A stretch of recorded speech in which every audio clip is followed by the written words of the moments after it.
E aí, moçada, tudo tranquilo?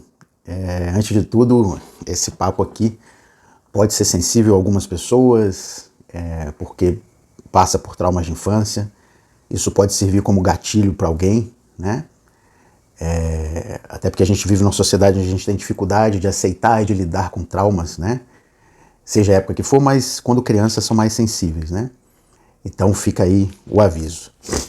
Eu acredito que o ano era 1988. Ali eu já com 13 anos, adolescente, e eu fazia inglês num lugar chamado Cultura Inglesa.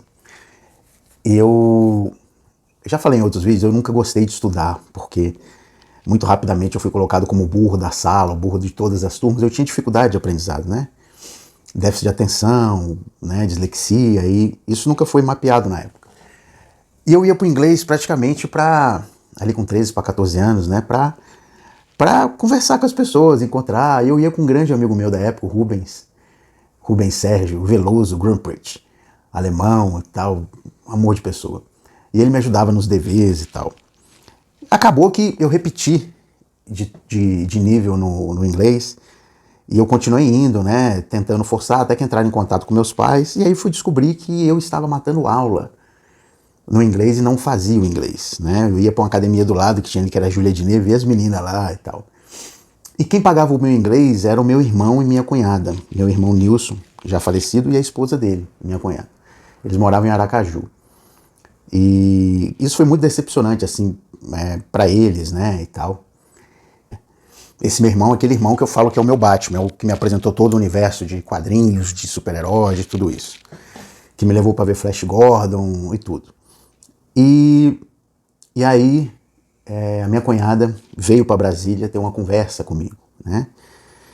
E eu fiquei muito apreensivo, porque eu respeitava muito eles, né? O meu irmão e a minha cunhada.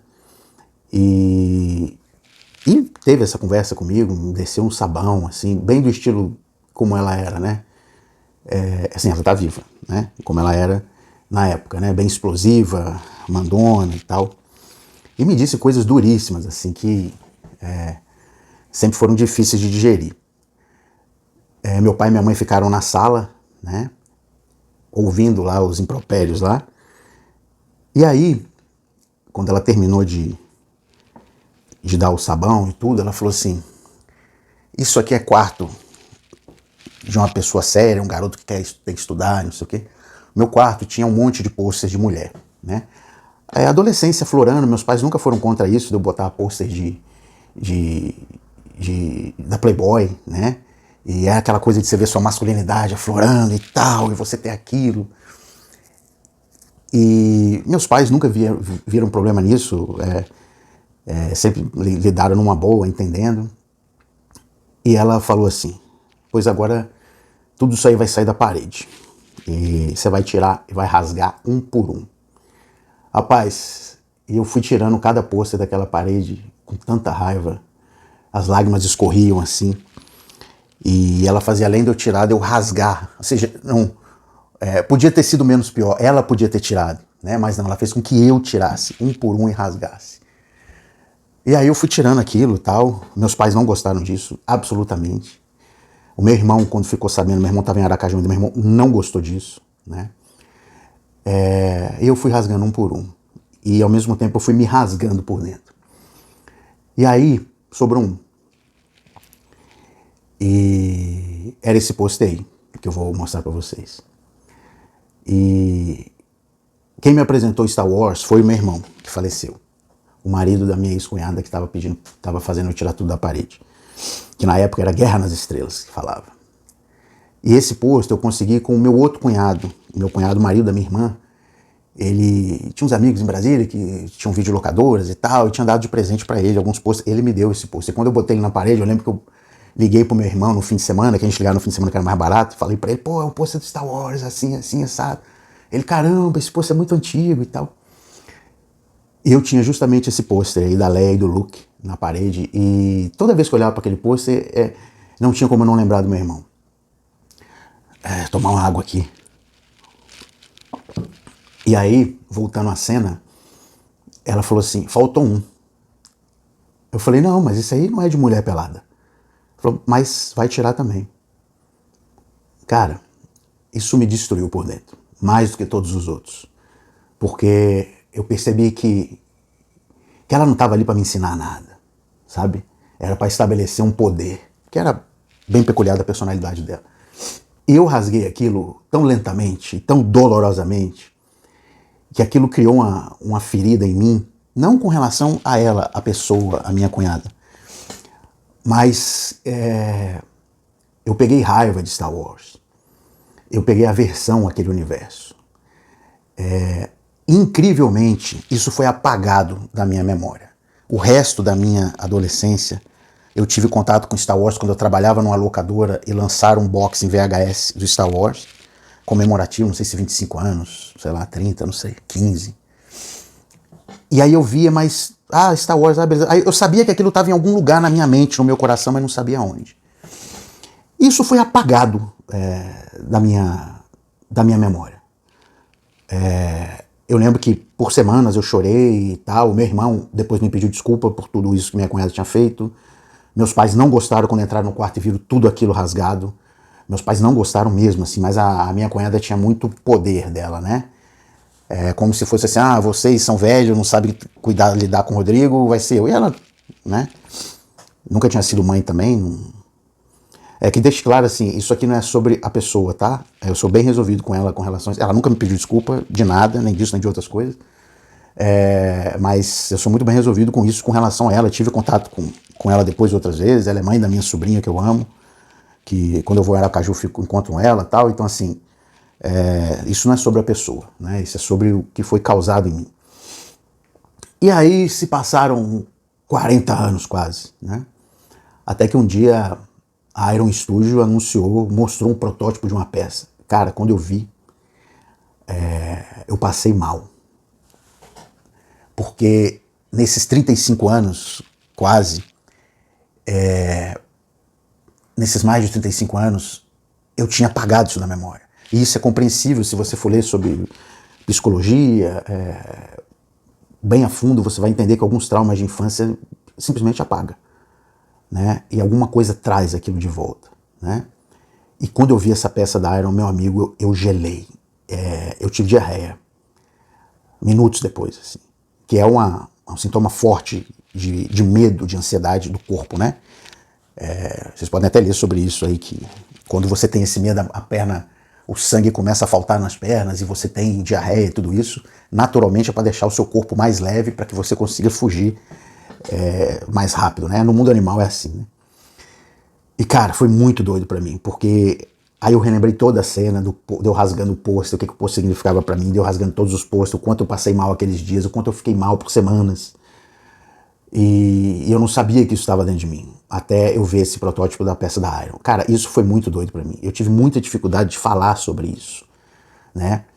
E aí veio a CCXP 2024, e uma semana antes, ou dias antes, eu tive que conversar com a minha mulher, eu era casado na época, e eu contei a história pra ela. Ela ficou louca, assim, louca com uma pessoa, né? E aí lá na CCXP, eu não sabia que a peça ia estar no mostruário lá, né? E eu tava dando uma volta, de repente eu parei assim, aí a Karina me viu, né? Porque ela me viu e chegou pra mim, eu tava branco e minhas pernas bambeavam. E eu falei assim, cara, eu preciso sair daqui. E eu não conseguia andar. Isso é muito doido, cara. Isso é muito doido. E eu saí dali, tomei um ar e tal, depois fui dar uma volta.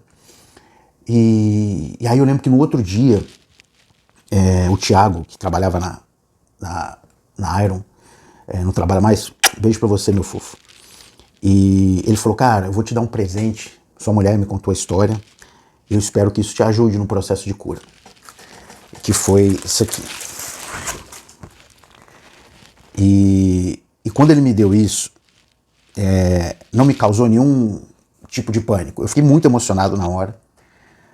E eles deram esses pôster lá para algumas pessoas, né? Mas era limitado e tal. A minha mulher tentou pegar e não conseguiu. E aí quando ela comentou com ele, ele falou, peraí, ele pegou para mim. E esse pôster está guardado aqui, né? Até hoje. É provável que esse pôster vá para minha parede, né? Por um tempo provisório, né? E para eu poder encarar isso melhor. Hoje eu já consigo encarar, ver esse pôster sem nenhum tipo de trauma, porque eu venho amadurecendo falar sobre isso há um tempo, né? E eu lembro que ano passado, no início do ano passado, de 2025, eu marquei com o Clayton, o CJ Collection, da gente se encontrar numa barbearia aqui em Brasília, bater um papo. Cara, ele chegou com a camisa com essa estampa do pôster. Ele é fãzaço de Star Wars. E eu tremi na hora. Eu falei, cara, caralho. Eu falei, puta que pariu. Aí eu falei, eu vou tirar uma foto sua ou nossa, não lembro. Vou botar aqui pra vocês verem. Que eu preciso fazer um vídeo pra falar sobre isso. E o vídeo tá saindo agora, exatamente um ano depois que eu tirei essa foto. Pra vocês verem que tem coisas que você tem que ir depurando por muito tempo pra aquilo conseguir sair, cara. E agora é um momento mais do que apropriado pra eu falar de tudo isso, porque a Iron lançou a peça. E eu não consigo fugir dela, porque ela tá em tudo quanto é história que o nego faz, que compra, e unboxing.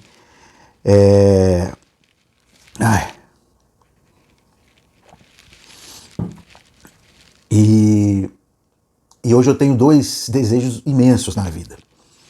Na minha casa que eu vou, que essa aqui é a minha casa provisória, a casa quando isso aqui for vendido para que eu vou ter aquele pôster de novo, do Star Wars.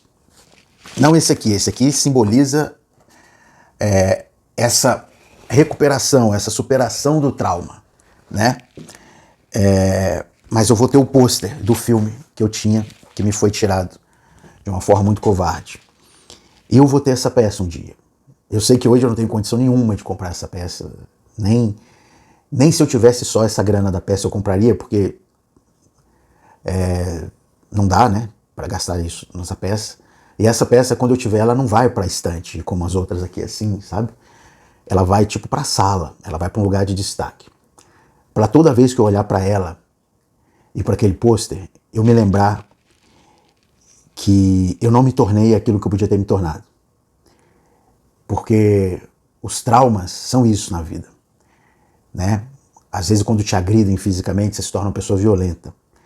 E eu não me tornei uma pessoa rancorosa, eu não me tornei uma pessoa raivosa, eu não me tornei uma pessoa furiosa. Eu poderia ter me tornado um lixo de pessoa por causa daquilo que eu vivi e não me tornei. E nunca tratei essa pessoa que fez isso comigo mal, sabe? Nunca xinguei, nem nada. Mas quero distância, como sempre quis, por outros motivos também, né? Mas como eu falei, não é sobre a pessoa. Esse vídeo não tem nada a ver sobre essa pessoa.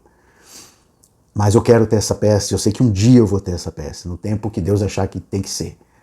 Para eu olhar para ela, toda vez que eu olhar para ela, eu lembrar que eu podia ter sido um lixo de pessoa e não fui. Eu não me tornei aquilo que quiseram me transformar. E essa é a simbologia que essa peça vai ter para mim um dia na minha casa. Porque eu sei que eu vou conquistá-la de alguma forma, em algum momento, né? Ela não vai sumir aí um dia, o dinheiro vem, a grana aparece, alguém vende e tal, porque eu sei que é uma peça que vai ficar na mão de poucos, né? Porque é uma peça muito emblemática, no pôster de 77. E é isso que eu precisava dividir aqui com vocês, porque eu preciso virar essa página. E trauma, seja ele qual for, a gente só supera enfrentando, olhando no olho dele. Né, encarando ele de frente, né, com maturidade, entendendo quem você era, quem era o mundo, quem era aquela pessoa, quem você se tornou, o que isso significa para você. E a sensação agora é mais leve, né? Por mais que eu seja mais leve também de peso, mas é mais leve não de consciência, de alma, sabe? Por eu não ter me tornado quem eu podia ter me tornado negativamente, e por eu estar agora tendo essa chance de falar com vocês, de dividir isso com vocês. Né? Para quem está aqui e olha o meu canal, sabe que aqui é um canal que a gente divide coisas, né? Que eu me exponho aqui, falo de dores, disso, daquilo, de coleção, que eu não abro caixa toda semana, que eu não tenho grana para isso, que a minha questão é muito mais afetiva com a coleção e que as construções de verdade do nosso caráter e do nosso interesse pelas pessoas, elas são feitas por dificuldades, né? Ninguém se liga a outra pessoa por coisas boas, só por coisas boas. Você não liga, você não conecta. Você cria somente um espelho do que você deseja. Mas você não cria esse laço que muitas vezes eu crio com você aqui. A gente cria esses laços na dor, na dificuldade de colecionar, no desejo de querer ter uma coisa e não poder, e a gente divide isso, na pouca grana. Né? Ninguém cria laço por ter muita grana, meu velho. Isso não existe, sacou? Você cria invejosos, puxa-saco, qualquer tipo de coisa. Então, eu acho que é dividindo com vocês, como eu estou fazendo hoje, que é uma forma mais honesta comigo e com vocês que estão aí, com você que está aí, de eu passar por isso, né? Passar por isso de uma forma boa, de uma forma positiva. No último fim de semana, numa live que eu estava fazendo, o Cleiton, o mesmo Cleiton da foto, pegou essa peça para mostrar e eu falei, não, ainda não, deixa eu fazer o vídeo para falar sobre isso, depois eu não vou fugir mais dela, né? Não vou procurá-la, mas eu não vou fugir mais dela. E esse pôster aqui, eu acabei de decidir, nesse momento, que eu falo com vocês, que ele vai lá para minha parede ali, dos posters, para eu olhar para ele todo dia. E lá é a parede dos artistas, mas ele vai para lá, para que eu possa olhar para ele e enfrentar isso que já foi um trauma e não é mais. Doeu, machucou, mas a gente se curou. Ninguém me deve nada. Ninguém tem culpa pelas minhas dores. As minhas dores são minhas, eu que as carrego e eu que as curo. E assim vai. Vamos seguindo. Não esquece que você está aqui, porque aqui adulto também brinca.